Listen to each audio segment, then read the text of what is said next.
자, 우리 민수기 20장에서 말씀 받겠습니다. 10절에서 12절. 모세와 아론이 총회를 그 반석 앞에 모으고 모세가 그들에게 이르되 패역한 너희여 들으라. 우리가 너희를 위하여 이 반석에서 물을 내려 하고 그 손을 들어 그 지팡이로 반석을 2번 치매 물이 많이 솟아나오므로 회중과 그들의 짐승이 마시니라.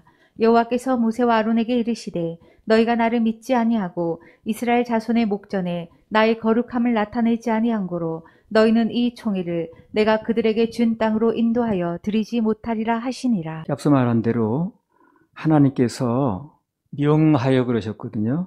말로 물을 내라고 하신 거예요. 말로 누리고 말로 하라고. 근데 모세가 이제 그 말씀대로 안 하고 혈기를 내면서 반석을 2번이나 내리쳤습니다. 그래서 그 결과적으로 가나안 땅에 못 들어가게 되는 그런 이제 결과가 와버렸습니다. 원래 모세가 하나님 말씀을 그렇게 못 알아듣는 사람이 아니었어요. 여러분 성막 만들 때 보세요. 그 안에 여러 가지 다양한 여러 가지 나오죠. 무슨 몇 규빗으로 하고 다 외기도 힘든 거예요. 그거 다 정확하게 듣고 다 전달해 주잖아요. 뭐 고는 얼마로 하고 넓이는 얼마로 하고 방은 얼마로 하고 한두 가지도 아닌데 그거 다 기억했다가 다 그대로 전달해 주잖아요. 그러니까 잘 못 듣는 사람이 아니라고 원래. 다양한 물건의 수치들을 정확한 치수까지 다 기억했다가 백성들이 그대로 전해줄 만큼 잘 듣는 사람이었습니다.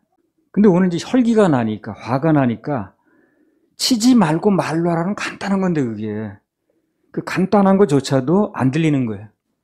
그래서 큰 실수를 했습니다. 그래서 이제 우리 인체 이 구조가 그렇게 돼 있기 때문에 화가 나면 막 그렇게 청명하던 사람도 청명을 잃어버리고 그야말로 IQ가 2자리로 내려가서 그 모든 판단력을 잃게 되기 때문에 그래서 사람이 약해지는 상태가 되기 때문에 사단은 어떻게 해서든지 우리를 화나게 만들어요.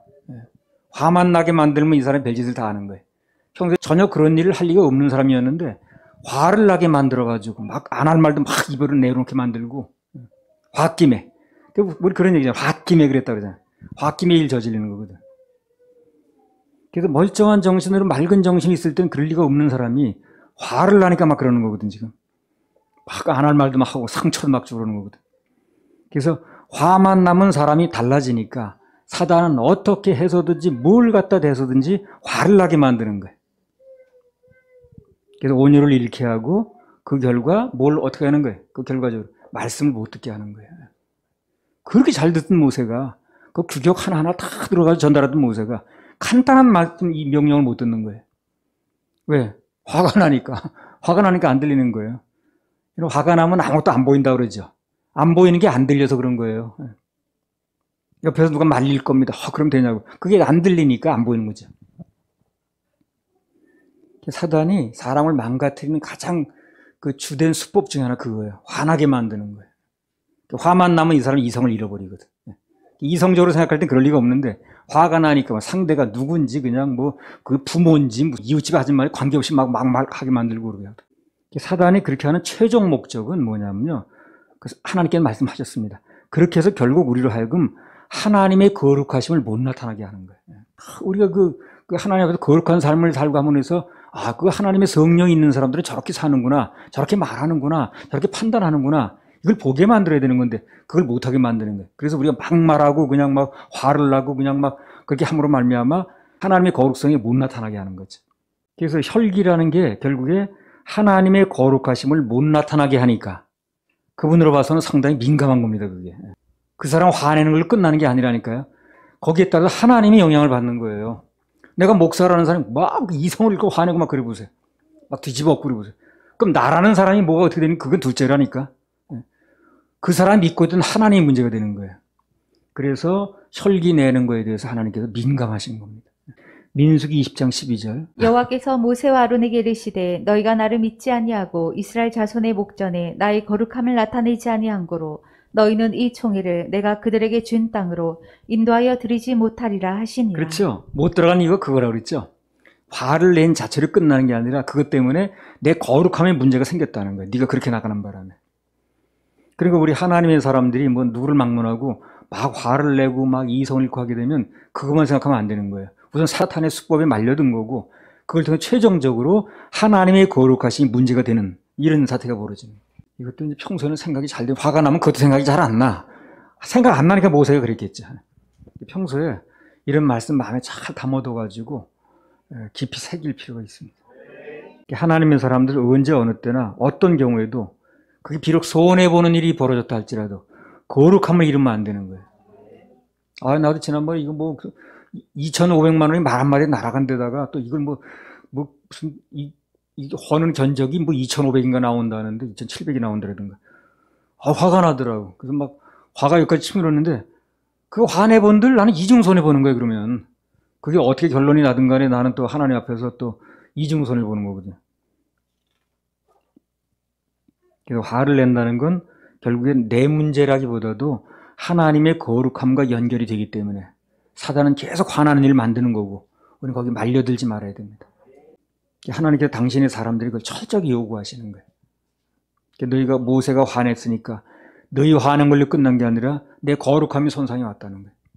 그래서 너는 못 들어간다. 그래서 뭐 혈기 부리고 싸울 일이 있으면 차라리 그냥 저 손해보는 쪽으로 그렇게 택하면 하나님이 채워주십니다. 그 아브라함이 그랬잖아요. 얼마나 화가 납니까? 자기 데리고 나와서 다 돌봐주고 했는데 막 이권 찾겠다고 싸우려니까 그 목자들끼리 싸우는 자체가 그거거든. 지금 그 아브라함을 상대로 싸우는 거 아니겠어요? 아브라함이 어떻게 결정합니까? 그래, 너가 좋은 쪽으로 가 그러면 선택권을 줄게. 네가 동쪽을 선택하면 난 서로 가고 네가 서쪽 선택하면 난 동으로 가든가 이렇게 한다고. 손해보겠다는 얘기거든요. 그랬더니 하나님이 해결하셨잖아요. 그죠? 동서남북다. 하나님의 사람들이 거룩을 잃어버리게 되면 다 잃어버린 겁니다. 사람들로부터 뭐 잃어버린 건 둘째치고 하나님으로부터 내가 이제 버림받는 거예요. 그래서 오늘 모세와 아론이 가나안 땅에 못 들어가 직접적인 원인도 바로 그 혈기 한번 부린 것 때문에 40년 고생이 헌디됐습니다. 그게 결국 하나님께서는 당신의 거룩함에 문제가 생긴 걸로 이렇게 판단하십니다. 자꾸 화내면, 자꾸 혈기 부리면 모든 좋은 곳에서 자꾸 멀어져요. 또 쓰임받는 곳에서 탈락하게 되는 겁니다. 전에 내가 무슨 세미나를 갔는데 강모라는 사람이 목사인데 근데 그 얘기를 하는 거예요. 자기가 20년 전인가 하여튼 대학교 들어가서부터 그때까지 한 번도 화를 낸 적이 없대. 난 그 말에 내가 그 사람 굽히고 들어갈 수밖에 없더라고. 나는 그 수십 번 화냈는데 그동안에. 그날도 무슨 화가 나는 날인데. 그렇게 얘기를 하는 거예요. 느닷없이. 그럼 거짓말 하겠습니까? 그 사람이. 그건 우리도 거짓말할 필요는 뭐 있겠어요. 하여튼 20몇 년 동안은 한 번도 화를 낸 적이 없다는 거예요. 나 그 말에 정말 그 사람 앞에 내가 머리가 숙여지더라고. 잠언 16장 32절. 노하기를 더디하는 자는 용사보다 낫고 자기의 마음을 다스리는 자는 성을 빼앗는 자보다 나으니라. 네, 노하기를 더디하는 자는 용사보다 낫다는 거예요. 자기 마음을 다스릴 수 있으면 성을 빼앗는 자보다 훨씬 낫다는 거죠. 성을 뺏는 것보다 어려운 게 자기 마음 다스리는 거야. 화날 때 그 마음 다스리는 게 쉬운 게 아닙니다. 그래서 그 마음이 다스림이 쉽지 않기 때문에 그게 다스려지는 사람은 큰 복을 주세요. 마음만 잘 다스리면 성도 뺏을 수 있고 복도 오고 받은 복을 유지할 수도 있고 관리도 잘 됩니다. 창세기 13장 8절에서 9절. 아브라함이 롯에게 이르되 우리는 한 골육이라 나나 너나 내 목자나 내 목자나 서로 다투게 말자. 내 앞에 온 땅이 있지 아니하냐. 나를 떠나라. 내가 좌하면 나는 우하고 내가 우하면 나는 좌하리라. 아브라함과 이제 그 롯이 이권을 놓고 싸우는 건데 가장 양보하기 힘든 싸움이 이권 싸움입니다. 그렇죠? 이권이 걸리면 사람들은 싸워요. 그리고 이권이 걸린 싸움은 쉽게 양보가 되지 않습니다. 그야말로 문자들이 이권이 걸린 거니까. 그래서 이권이 달린 문제에서 조카 롯과 싸우지 않고 양보를 했습니다. 그건 무슨 얘기냐면 하나님의 거룩하심을 나타내겠다는 거거든. 자기가 손해보는 걸 생각하는 게 아니에요. 손해 분명히 나죠. 조카가 싸울 때는 정보 가지려고 싸우는 거니까.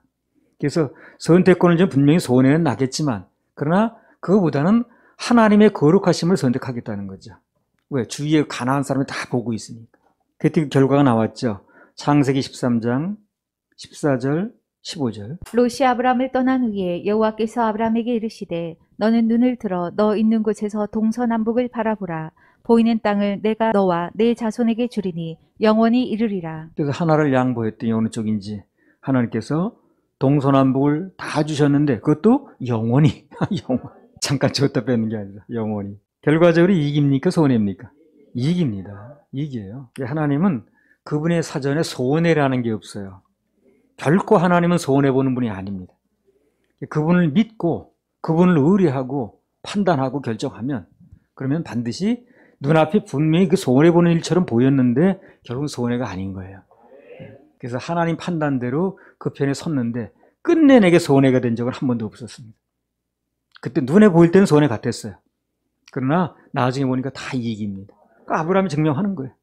당시로 봐서는 손해지만 선택권이 전리 넘어갔기 때문에. 그러나 나중에 보니까 다 동서남북을 다 받았다는 거예요. 롯은 그 땅 차지하지도 못했어요. 가서 패가 망신했습니다. 거기 가서. 그 내용은 여러분 잘 아시니까. 자, 또 한 사람 보겠습니다.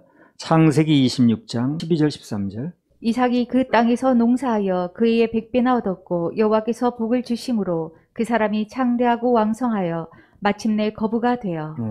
여기다 보면 이삭이 자기가 파놓은 우물을 몇 벌씩이나 뺏기는 거예요. 자꾸만. 그 당시에 우물 파는 게 힘들었거든요. 지금 저 기계를 파는 것도 아니고. 파놓으면 뺏어가고 또 먹는 것도 어떤 건 메꾸고 또 얼마나 화납니까 그거. 기껏 파놨더니 물 나온 게 그 메꾸고 아니었으니. 그 아라비아 로렌스 영화 보니까요. 자기 우물 아닌 데서 물을 푸게 되면 그냥 총 쏴버립니다. 그냥. 그렇게 생명이 걸린 문제예요. 그렇게 대단한 일이에요. 그 물이 그렇게 중요한 거예요. 근데 그걸 그렇게 메꿔버리고 말해서 막 뺏어가고 하는데 이게 싸울 일 아니에요? 한두 번도 아니고.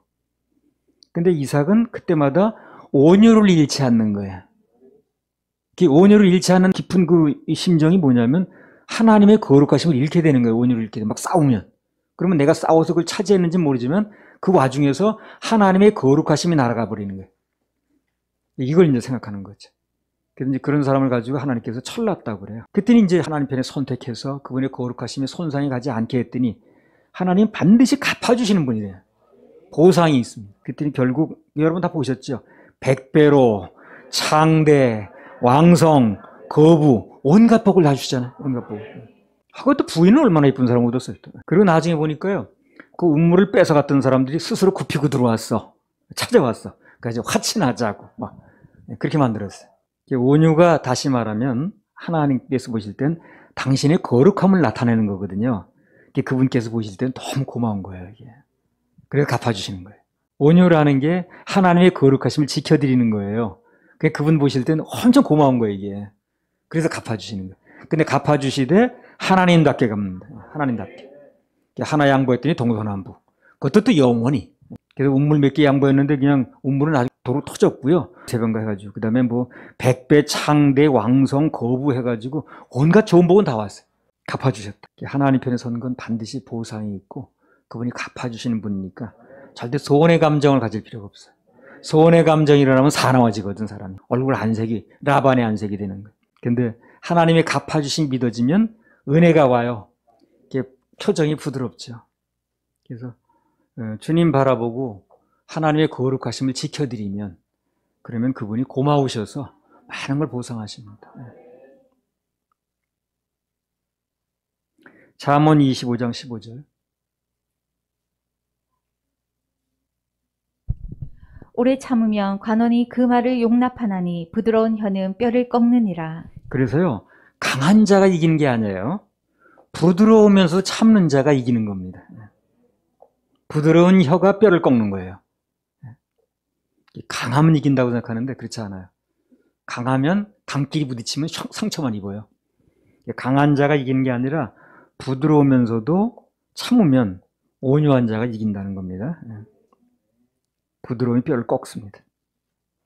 할렐루야. 우리 하나님께 박수를 드려요. 보는 쪽으로 결정할 때 가장 나를 괴롭히는 마음이 뭐냐면 내가 좀 바보같이 노는 거 아니야? 내가 좀 바보 아니야? 이런 생각이 들 때가 있거든. 뻔히 눈에 보이는데 그걸 내가 이제 뭐 손해를 보는 쪽으로 한다든가 하면 이거 내가 바보 아니야? 또 상대방이 나를 바보로 보는 거 아니야? 완만하게 보는 거 아니야? 이런 생각이 들 수 있거든요. 근데 엄격히 말하면 바보가 아니에요. 똑똑한 겁니다. 똑똑한 거예요. 근데 사단은 자꾸 그렇게 마음을 집어넣는 거예요. 또 바보같이 왜 이렇게 다 여러 가지 뭐 따져볼 것도 있고 한데 왜 이렇게 뭐 알아보고 하지 뭐 이런 식으로 자꾸만 부추기거든. 근데 나중에 보니까 그게 바보가 아니라 똑똑한 겁니다. 하여튼 하나님의 거룩하심에 손상받지 않게 하는 게 중요해요. 그게 가장 중요합니다. 민수기 20장 12절. 여호와께서 모세와 아론에게 이르시되 너희가 나를 믿지 아니하고 이스라엘 자손의 목전에 나의 거룩함을 나타내지 아니한 고로 너희는 이 총회를 내가 그들에게 준 땅으로 인도하여 드리지 못하리라 하시니라. 여호와께서 모세와 아론에게 이르시되 너희가 나를 믿지 아니했다 그러셨거든. 그럼 뭘 믿지 않았다는 건가? 출애굽기 17장 6절에 한번 읽어보세요.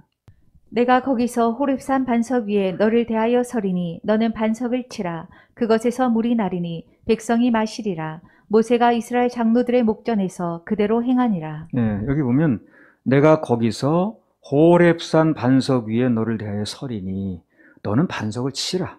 그것에서 물이 나리니 백성이 마시리라 그랬거든요. 그래서 그때 백성들이 먹고 생명을 살릴 수 있는 물은 반석 위에 서신 예수님께서, 하나님께서 매를 맞으심으로 물을 낸 겁니다. 그때는요. 그러니까 이것은 뭘 얘기한다고 그랬어요?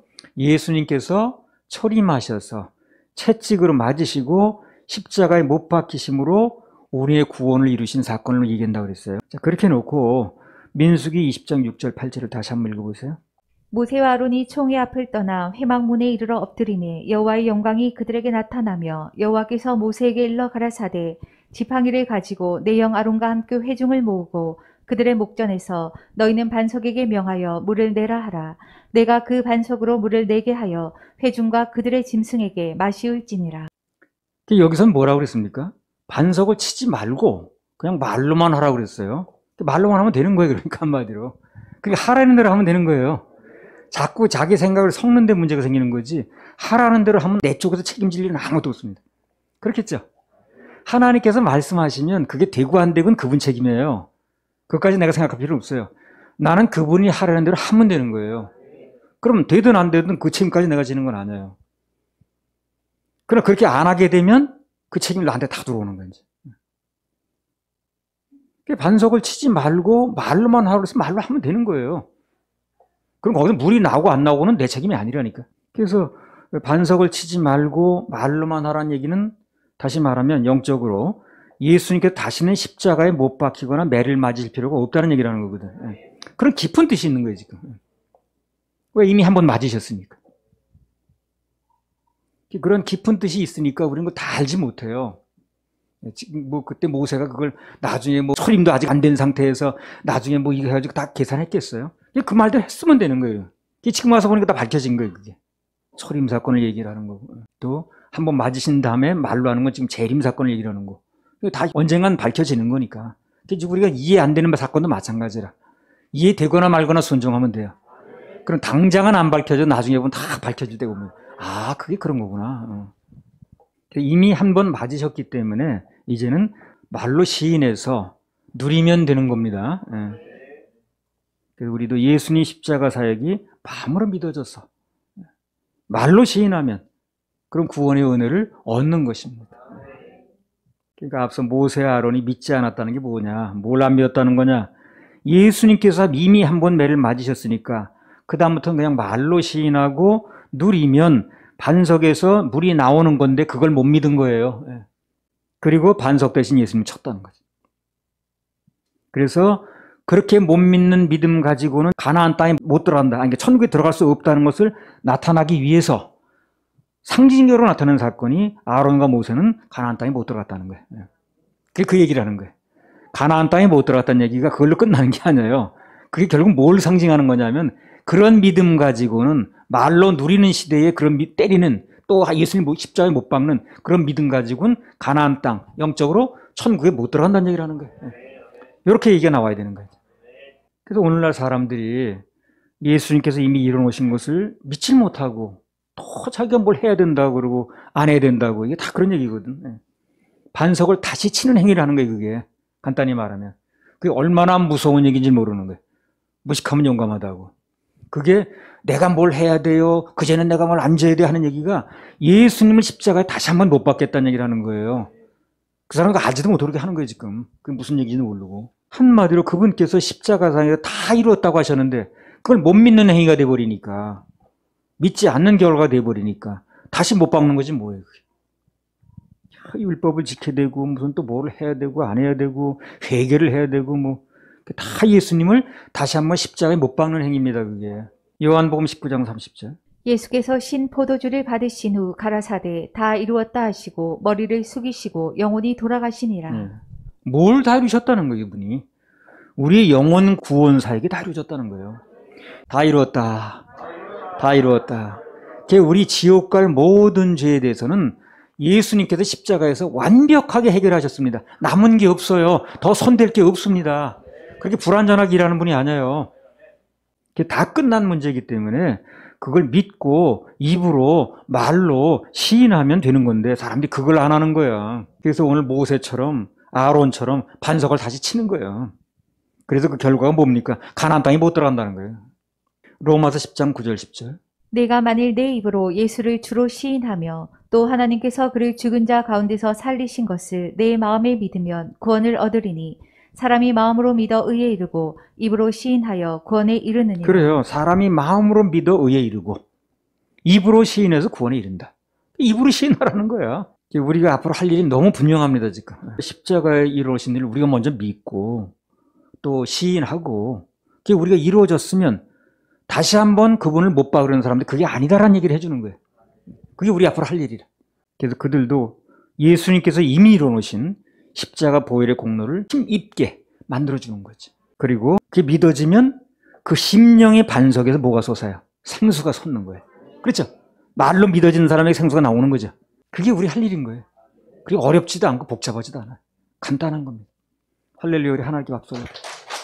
민수기 20장 14절에서 21절 한번 읽어보세요. 모세가 가데스에서 에돔 왕에게 사자를 보내며 이르되 당신의 형제 이스라엘의 말에 우리의 당한 모든 고난을 당신도 아시거니와 우리 열조가 애굽으로 내려갔으므로 우리가 애굽에 오래 거하였더니 애굽인이 우리 열조와 우리를 학대하였으므로 우리가 여호와께 부르짖었더니 우리 소리를 들으시고 천사를 보내사 우리를 애굽에서 인도하여 내셨나이다. 이제 우리가 당신의 변방 모퉁이 한 성읍 가데스에 있사오니 청컨대 우리로 당신의 땅을 통과하게 하소서. 우리가 밭으로나 포도원으로나 통과하지 아니하고 우물물도 공히 마시지 아니하고 우리가 왕의 대로로만 통과하고 당신의 지경에서 나가기까지 좌편으로나 우편으로나 치우치지 아니하리다 한다 하라 하였더니 에돔 왕이 대답하되 너는 우리 가운데로 통과하지 못하리라. 내가 나가서 칼로 너를 맞을까 염려하라. 이스라엘 자손이 이르되 우리가 대로로 통과하겠고 우리나 우리 짐승이 당신의 물을 마시면 그 값을 줄 것이라. 우리가 도보로 통과할 뿐인즉 아무 일도 없으리이다 하나 그는 가로되 너는 지나가지 못하리라 하고 에돔 왕이 많은 백성을 거느리고 나와서 강한 손으로 막으니 에돔 왕이 이같이 이스라엘의 그 경내로 통과함을 용납지 아니하므로 이스라엘이 그들에게서 돌이키니라. 이 장면도요, 뭐 크게 드러난 건 아닌데 자세히 보면 모세가 하나님 앞에서 다시 한번 실수를 하는 장면입니다. 뭐 크게 드러난 건 아니에요. 뭐가 실수냐면 자, 가나안 땅으로 들어가는 아주 중요한 순간에 지금요. 눈앞에까지 왔습니다, 지금. 이 중요한 순간을 앞두고 모세가 하나님의 인도만 받아서 가면 되는 거예요. 구름 기둥과 불 기둥을 인도하니까. 근데 그 인도만 받지 않고 뭐가 좀 마음에 좀 꺼리니까 믿어지지가 않으니까 에돔 왕, 즉 사람에게 사정을 하는 거예요, 지금. 길 좀 비켜달라고. 우리 아무것도 안 건드릴 테니까 길만 열어줘요. 사정을 하고 있네. 그게 실수였어요. 그게. 아니 이때까지 하나님께서 인도하셨으면 무슨 방법을 쓰든지 가나안 땅에 들어가게 하시겠지. 그걸 거기서 길이 없어 포기하겠냐고요. 그분이 길 대신 주님인데 내가 곧 길이요 진리요 생명이요. 길 대신 주님이 길을 못 뚫겠냐고. 근데 그게 조금 약해진 거예요. 눈앞에 현실이 보이니까. 그러니까 근데 이제 거기서 사람 보내가지고 타협을 하는 거예요 지금. 그게 어떻게 된 거예요? 거절당했죠. 민수기 20장 14절. 모세가 가데스에서 에돔 왕에게 사자를 보내며 이르되 당신의 형제 이스라엘의 말에 우리의 당한 모든 고난을 당신도 아시거니와. 예. 모세가 가데스에서 이제 에돔 왕에게 사자를 보내가지고 뭐라고 그랬냐면 당신의 형제 이스라엘의 말에 우리의 당한 모든 고난을 당신도 아시거니와 그랬거든요. 이거부터 잘못된 거예요 이게 지금. 우리 삶 속에 당하는 모든 고난은 사람이 알아주는 게 아니에요. 예. 더구나 에돔 왕이 알아줄 리는 더 만무하지. 근데 거기다 대고 얘기를 하는 거야. 우리의 모든 고난은 당신이 잘 안다는 거야. 알긴 뭘 알아. 모세가 에돔 왕한테 아무리 우리 형편 좀 알아달라고 사정을 해도 에도망은요, 눈 하나 깜짝 안 하는 거예요. 사정할 필요 있다 없다? 없습니다. 답이 나왔는데 뭘. 사정해도 안 돼요. 우리 세상에 가서 뭐 사정 해보세요. 되나 안 되지. 하나님께서 일해 주시면 우리 그분만 믿고 가야 되지, 사람 붙들고 사정해서 되는 게 아니에요. 그건 잘못된 방법이라. 모세가 무슨 화낸 것만큼 그리 큰 실수는 아니었지만 이것도 엄격한 실수하는 거예요, 지금. 오히려 그 에돔왕이 그 얘기를 듣더니요, 자기 백성을 막 끌고 나와가지고 강한 손으로 막더라는 거예요. 그거요, 혹시요, 에돔왕이 인심 좀 쓰고 싶어도 하나님 못 쓰게 합니다. 그렇죠? 그럼 계속 그 모세가 그다음부터 사람 사정하는데, 그 에돔왕이 혹시 좀 봐주고 싶은 마음이 생겼다 할지라도 하나님을 못하게 하시는 거예요. 민수기 20장 18절. 에돔 왕이 대답하되 너는 우리 가운데로 통과하지 못하리라. 내가 나가서 칼로 너를 맞을까 염려하라. 보세요. 그렇게 모세가 상대가 피해가 안 가게 해주겠다고 그렇게 사정을 해도 에돔 왕이 뭐라 그래? 칼로 맞는다는 거야, 내가 널. 막 위협하잖아요. 반응이 이렇게 나오는 거야. 그래, 오늘 모세가 내 사정 알아달라고 할 대상을 잘못 선택한 거예요, 한마디로. 늘 말하는 거지만요, 우리는요, 세상이 얼마나 몰인정한 걸 잘 알아야 돼요. 그걸 모르면 또 사정을 하는 거예요, 세상 붙잡고. 세상이 얼마나 냉정하고 얼마나 몰인정하고 얼마나 칼같이 자르는 걸 알아야 돼. 그러나 하나님께서는 우리가 죽을 지경이 되면 반드시 개입하셔요. 어떻게 해서든지 구해내십니다. 좀 어려운 사정이 되고 주님이 어떻게 하면 됩니까 하면 무슨 방법을 써든지 구해내시더라고요. 사람에게 100번 사정하는 것보다 하나님께 기도로 한번 아뢰는 게 훨씬 더 효과적이라는 거. 그걸 우리가 명심을 해야 돼. 그리스도인들은 사람 붙들고 자꾸 사정하면 안 돼. 그리고 일은 점점 나빠집니다. 일은 점점 복잡해지고 되지도 않고 사람만 우스워지는 거예요. 된다면이 한번 해볼 만도 하지. 되지도 않아요, 그거. 그래서 아까 얘기했잖아요. 에돔 왕이 혹시 그 인심 좀 한번 써볼까 하는 마음이 들어가도 하나님 못하게 하신다니까. 시편 118편 8절 9절.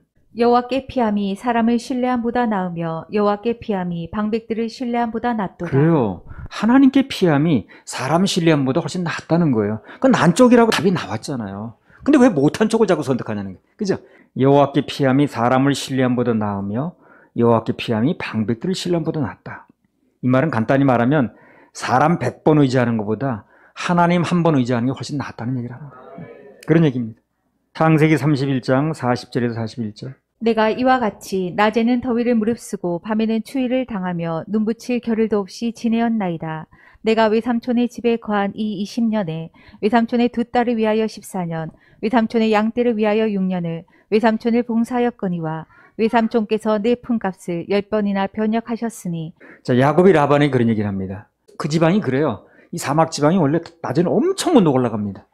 밤만 되면 무지하게도 추워져요. 낮에는 더위를 무릅쓰고 밤에는 추위를 당하면서 아주 눈붙일 겨를도 없이 지냈다는 거예요. 밤에는 또 밤에 또 오는 야행성 동물들이 있어요. 그 밤에 또 양 뺏기면 물어내야 되잖아요. 그러니까 밤에 잠을 잘 수가 없는 거야. 지금처럼 뭐 전기 철조망이 있는 것도 아니고. 그러니까 야행성 동물로부터 또 보호하려다 보면 자기 잠을 잘 수가 없는 거예요.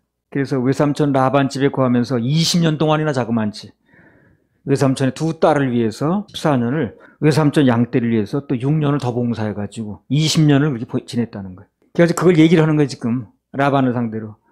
내가 이렇게 고난당하고 이렇게 눈 붙일 겨를도 없이 낮에는 더위를 무릅쓰고 밤에는 추위를 무릅쓰고 정말 이렇게 지냈습니다. 라고 말을 했어요. 그러면 라반이 그걸 알아줬습니까? 전혀 알아주지 않았어요. 그래서 그럼에도 불구하고 라반이 그 해준 건 품값 10번 바꾼 것밖에 없어요. 그것도 올려주는 쪽으로 바꾼 게 아니야. 깎는 쪽으로. 그러면 야곱이 지금까지 한 그 모든 고난과 수고는 결국 누가 알아줬는가? 결론적으로 라헬이 알아준 것도 아니고요. 자식들이 알아준 것도 아니고요. 사기꾼 같은 거 외삼촌이 알아준 건 더구나 아니고. 아무도 알아준 사람 없어요. 그럼 누가 알아줬는가? 창세기 31장 42절. 우리 아버지의 하나님 아브라함의 하나님 곧 이삭의 경외하는 이가 나와 함께 계시지 아니하셨다면 외삼촌께서 이제 나를 공수로 돌려 보내셨으리다마는 하나님이 나의 고난과 내 손의 수고를 감찰하시고 어젯밤에 외삼촌을 책망하셨나이다. 그래요. 그 모든 걸 다 보고 계신 분, 밤이든 낮이든 졸지도 않으시고 주무시도 않으시고 계속해서 보고 계셨던 하나님, 갚아주신 분은 오직 하나님이시라는 것, 그걸 자신의 입으로 고백을 하는 거예요. 그래서 그분께 모든 것을 그분께서 감찰하시고, 감찰 나오면 알죠. 샅샅이 보는 거. 감찰이면 대강 보고 갑니까? 서랍 다 열어보고 다 날치지. 서류 다 뒤져보고. 감찰이 한번 뜨면은 다 뒤집어 엎습니다. 이게 감찰하듯이 그렇게 보신 하나님이 다 갚아주셨다는 거죠. 사람은 그렇게 봐주지 못해. 사람은 그 사람 봐줘도 그렇게 밤낮없이 봐주지 못합니다. 하나님께서 봐주시는 게 훨씬 유리한 거예요. 우리 하나님의 자녀들은 오직 내 사정은 하나님께서 아신다는 거, 위로도 주님으로부터 온다는 거, 내 눈물도 그분이 닦아주신다는 거, 그걸 명심할 필요가 있어요. 창세기 31장 12절. 가라사대 내 눈을 들어보라. 양떼를 탄 수양은 다 얼룩무늬 있는 것, 점 있는 것, 아롱진 것이니라. 라반이 내게 행한 모든 것을 내가 보았노라. 라반이 내게 행한 모든 것을 내가 보았노라. 자, 이 말 한마디에 다 보상되는 거예요. 이 말 한마디에 끝나는 겁니다. 내가 다 봤다는데 뭘 하나님. 못 봤다고 그러면 얘기를 해야 돼. 복잡해. 다 보셨다고 그러잖아요. 라반이 내게 행한 모든 것을 내가 봤다. 내가 하는 거 아무도 안 알아줘도 주께서 알아주시니까 사람 바라보고 상처받거나 좌절하지 마시기 바랍니다. 사람은 그렇게 자세히 못 봐줘요. 볼 때나 보는 거지. 그러나 하나님은 밤낮 없이 다 보십니다. 주께서 알아주십니다. 그때 이제 금요 집회 때 한번 말씀 전한 기억이 있는데, 그때 이제 우리 박사님이 질문을 했어요. 방금 본문에 모세가 에돔 왕에게 사자를 보내서 에돔 땅을 가로질러 가길 원했는데 이때는 불기둥, 구름기둥이 인도하지 않았느냐? 그런 질문을 했습니다. 당연히 인도하셨습니다. 당연히. 그런데 모세가 그걸 따르는 게 아니었어요. 따르는 게 아니고 스스로 지름길을 찾다 보니까 그렇게 되는 거예요. 하나님이 인도하신 길로 가면 되는 거예요. 문제는 간단한 겁니다. 그런데 자기 나름대로 뭘 좀 길을 찾고 싶은 거야. 가다 보면 그런 망령이 들 때가 있거든. 이제까지 잘 따라오다 잠깐 놓친 거예요. 동방박사들이 그런 거 아니에요? 별 따라서 잘 따라왔죠? 잘 따라왔다가 아니 왕으로 태어난 사람이 왕궁에 있겠지, 어디 있겠어. 자기 계산이 들어간 거예요. 그걸리 들어간 거 아니에요. 그래서 그 찾지도 못하고 애들만 많이 죽었잖아요. 대형사고 터졌잖아요. 별 끝까지 따라가야 되는 건데 별 따라오다가 거기까지 가까이 와서는 아이고 왕이니까 왕궁에 있지 않겠어? 이렇게 생각한 거예요. 별을 놓친 거죠. 별을 놓치는 순간 큰 사고가 일어났습니다. 모세도 40년 동안이나 구름 기둥과 불 기둥을 잘 따라왔습니다. 근데 이제 가나안 땅이 눈에 보이니까 많이 급한 거예요. 이제 인간적인 계산이 앞서버린 거예요. 별을 놓친 케이스죠. 그러니까 아무리 급박하고 아무리 되는 것처럼 계산이 나와도 별을 놓치면 안 돼. 성령이 인도하심이거든. 말씀이거든. 그걸 놓치면 안 돼요. 근데 사람은 너나 할 것 없이 잘 따라가. 눈앞에 보여 뭐가 딱 계산이 나와. 그럼 그걸 따르려고 그래요. 딱 눈에 보이니까. 이제는 별을 놓쳐버리는 거야. 안 따라가도 될 것 같은 거야. 눈에 보이니까. 거기도 실수해요. 거기도 큰 대형 사고 일어납니다. 동방박사도 그래도 실수가 난 거고 모세도 그래도 실수한 거예요. 잘 따라오다가 눈에 보이니까 이제는 계산이 나와. 계산이 서니까 계산대로 해버리는 거예요. 별을 놓치는 거죠. 그럼 사고가 터지는 거예요. 그래서 끝까지 내 계산이 서도 눈앞에 뭐가 보여도 끝까지 주님을 의해야 됩니다. 이게 굉장히 중요합니다. 하나님 말씀과 인도하신 대로 하지 않고 끝까지 별 따라가지 않고 사람의 판단에 이게 지름길이라고 생각되는 것이 결국은 도는 길이 될 수 있다는 거예요. 한마디로 고생길이 될 수 있다는 거예요. 그럼 여기서 우리 한 가지 궁금한 게 왜 하나님께서는 우리를 인간의 계산이 안 서는 길로 인도하시냐는 거예요. 계산이 좀 서는 길로 인도하면 참 좋잖아요. 따라가기가. 계산이 서니까. 근데 왜 우리 계산이 안 서는 길로 인도하시냐는 거예요. 그래야 주님 따라가니까. 계산이 서면 사람들은 계산 따라가요. 뭐 이건 누구나 그렇습니다. 계산이 안 서야 주님 따라가요. 그때 우리 정병두 성도는 중요한 서리를 잊어버렸다고 그랬어요. 그래가지고 막 애타게 찾고 무슨 그 발표할 시간은 다가오는데 서리 못 찾았다고 막. 근데 불과 몇 시간 앞두고 찾았다고 그랬거든, 그때. 그래서 또 5분 전 하나님이라고 그랬는데. 계산이 안 서야 주님 바라봅니다. 계산이 서면 주님 바라볼 마음이 별로 없어. 그래서 계산대로 안 하는 거예요, 하나님께서. 당신의 위치를 잃고 싶지 않은 거예요. 원래 사람이란 존재는 너나 할 것 없이 똑같습니다. 다 계산이 되면 그것 따라가지 말씀 따라가지 않아요. 우리는 인간적인 계산 여부에 관계없이 계산이 나오든 안 나오든 오직 말씀 따라가야 됩니다. 그래서 하나님은 우리가 계산이 안 서는 길로 인도하시는 거예요. 그래서 계산이 안 서는 길로다 보니까 우리는 뭐가 필요합니까? 믿음이 필요한 거예요. 그래서 믿음이 필요한 거예요. 할렐루야, 우리 하나님 박수 올려드립니다.